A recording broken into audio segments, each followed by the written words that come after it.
Nagbabalik ang fourth semifinal round ng Talentadong Pinoy Worldwide Middle East. Ang ating susunod na talentado ay 10 years old at nakatira sa Saudi Arabia. At ang pangarap niya talaga ay maging isang singer. A small package with a large talent, please welcome Kesia Aritao.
Hi, Kesia! Hello po. Hinga ng malalim. Ginis ang pangalan mo rin. Opo, diba? Yan ang opo. palayo mo. Opo. Sino kumakanta sa parents mo? Mami o daddy? Hilig po nila kumanta po. Pero, yan ang mga ano eh. Yung mga ganda. Hilig nilang kumanta pero Pero po, mas... ikaw lang ang magaling.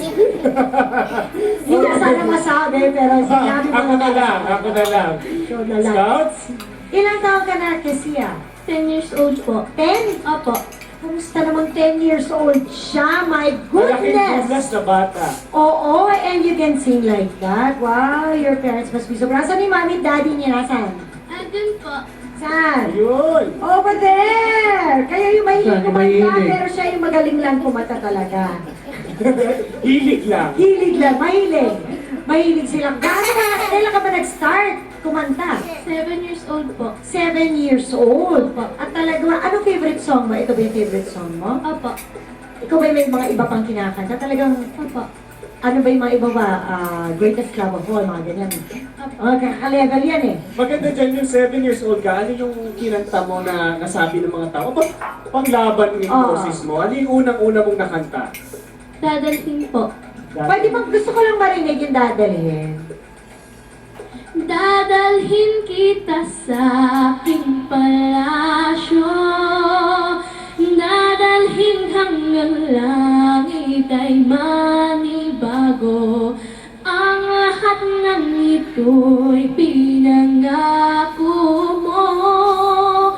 Dadalhin lang pala ng hangin ang pangarap ko. Kinanta mo.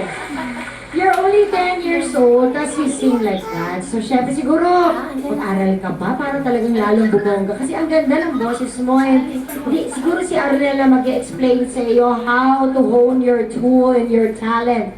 But for me, I just watched you. It was a wonderful, wonderful performance. I enjoyed myself.